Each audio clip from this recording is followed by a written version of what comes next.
Good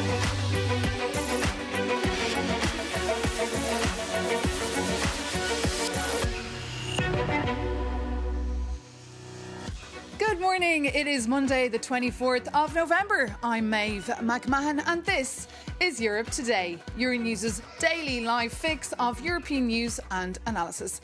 Thank you so much for joining us for our very first edition. Coming up today, it is a historic week for Ukraine and Europe, with the future of the continent's security at stake. The Swiss city of Geneva took centre stage yesterday for high-stake talks about the controversial 28-point US-Russia plan for Ukraine.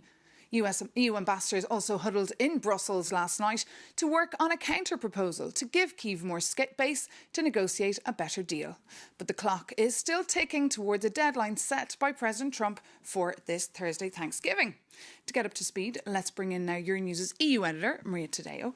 Maria, good morning. Good morning. Look, we're hearing there was progress in Geneva and that deadline could be flexible, but what's your take on the Geneva talks? Well, absolutely. And Maeve, this was certainly the most intense diplomatic effort since the war started. Of course, we had seen in the days prior the U.S. administration really ramping up the pressure on Ukraine, repeating this deadline on Thursday, Thanksgiving Day. And of course, President Trump also tweeting the Ukrainians, they are simply not grateful. But on Sunday in Geneva, we did see Marco Rubio, the top U.S. diplomat, take down some of that temperature, saying there is work that is going through and work is being done. Let's take a look.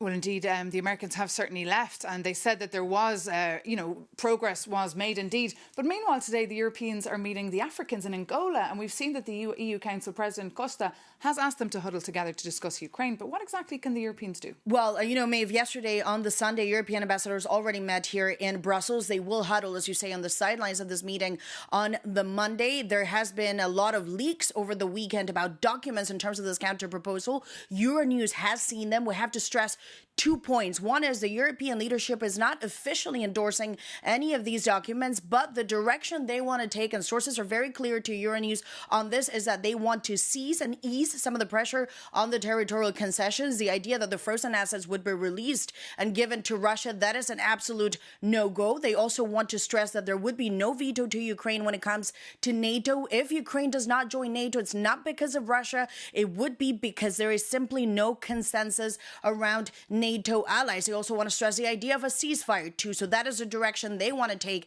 And then to Maeve, for the Europeans now, this is about also the optics. They do not want to be seen as wanting to sink this plan because they fear they could get the worst end of the stick from President Trump. The goal now is to sway this proposal to also buy more time for Kyiv to get a better deal. And I should also stress, none of the diplomats that I spoke to over the weekend believe this can be done by Thursday, just simply because of the complexity of this proposal. But again, this diplomatic push from the Europeans continue in that direction. Indeed, and for now, the Americans, of course, have left Geneva. Thank you so much. Maria Tadeo, Euronews' EU editor, keeping across that story for us. And for more, of course, on this developing story, do visit euronews.com for longer reads and analysis.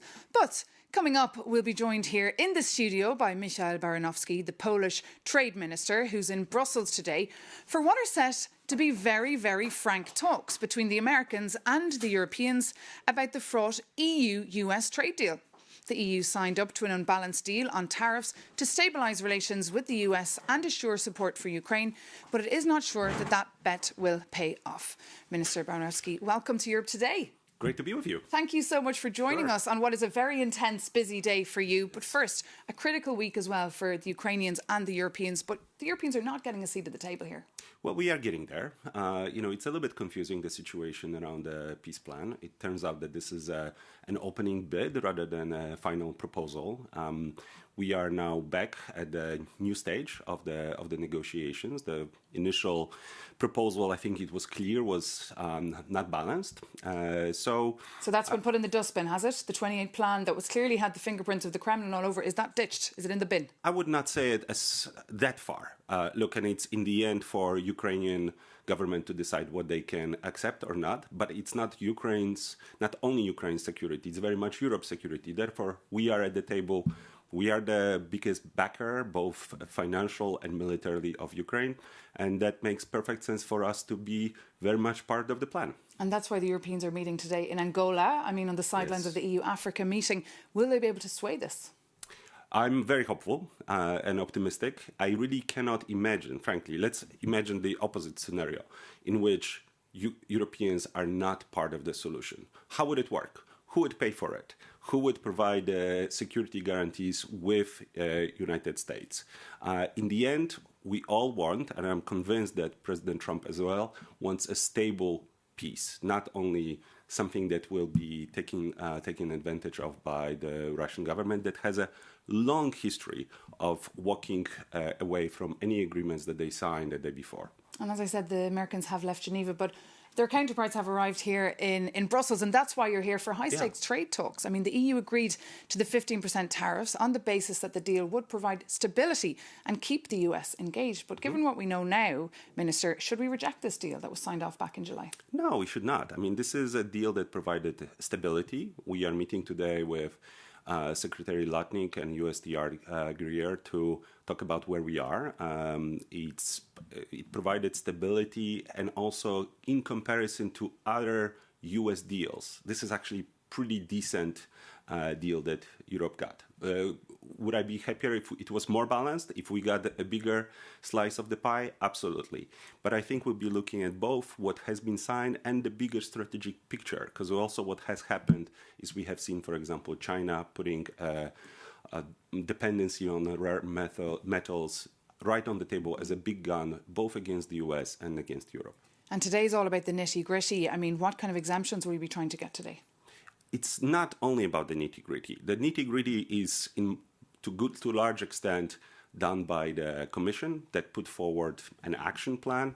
I could go into the details, but I think those might be a little bit too detailed. I think today we are aiming to get a big picture with Lutnick and Greer that we are moving in the right direction, both on our part, but also on their part. There is, for example, steel tariffs that are still to be fully taken care of. But I suspect that we'll be talking not only about the bilateral aspect, but also about overproduction coming from third countries, so to say.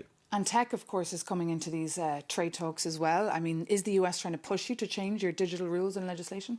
I would be surprised if digital rules were not voiced by the Americans. It would be out of character. Europe is very clear that we are providing a stable base for everyone to engage also in services, in digital services, but we are not going to walk away from our sovereign regulations. So we can talk about the impact on our businesses, on American businesses, but that's one of the red lines that I don't think we'll all of a sudden say, okay, forget about the digital regulations. We'll just do what you tell us. It's a red line. And just to go back to Ukraine and the reconstruction, who should pay when it comes to these frozen Russian assets, that was the main tool the Europeans had on the table, but it seems to be scuppered now. I don't think it's done. Look, it is, as you say, one of the key questions. Russia, it's clear who has to pay at the end. It is Russia. Russia is the aggressor. We happen, as Europe, to have the frozen assets that can be used through a loan to finance Ukraine over the next 2 years to the tune of 140 billion.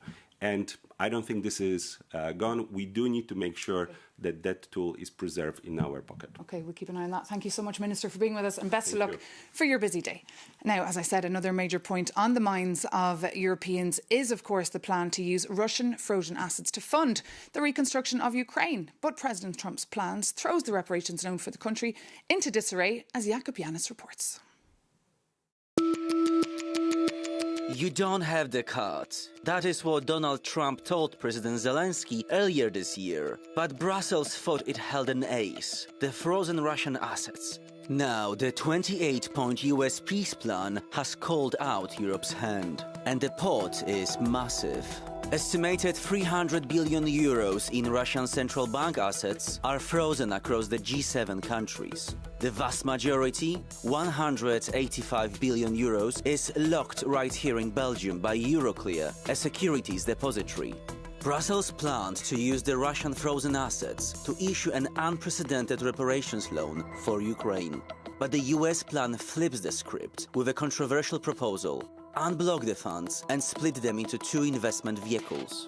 Fund number one for Ukraine's reconstruction. $100 billion of the frozen assets would be deployed, and Europe would have to front another $100 billion of its own cash. The catch? The US takes 50% of the profits. Fund number two, a US-Russian joint venture. The rest of the money will be invested in projects for Moscow. Far from paying reparations for attacking its neighbor, the Kremlin is rewarded with a commercial opportunity. The result? Moscow gets a win, Washington flips a profit, and Europe loses its main leverage. Brussels is not at the table, and it may end up reduced to a spectator with a very expensive bill to pay. And for more on this, we can bring in now Thomas Hendrik Ives, the former president of Estonia, who's joining us this morning from Bucharest. Great to have you with us. Thank you for talking to Europe Today. Great to be here. Look, let's talk about money in just a minute, sir. But first, your thoughts on the Trump plan. Do you think it's a big win for the Kremlin?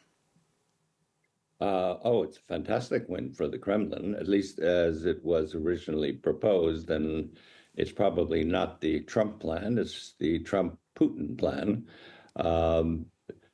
It's clear that everything is in that original document is in favor of Moscow and and in every way against what Ukraine needs. And they're the victim. And could it weaken Ukraine, you think, and perhaps benefit American and Russian investors? Well, it's clear from there that it's seen as a business deal, and the collateral damage is to Ukraine, and a little bit more, an additional collateral damage to Europe, which ends up footing the bill.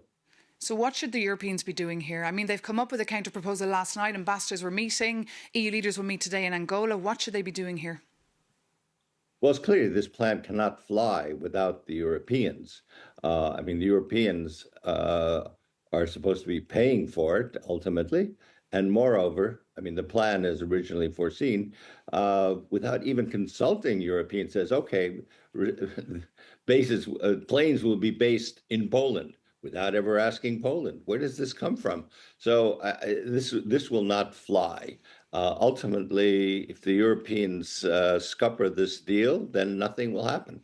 And what about the frozen Russian assets? The Europeans were banking on using this to reconstruct Ukraine, but now it seems to be a little bit in disarray. Who should pay here? The Europeans or the Russians?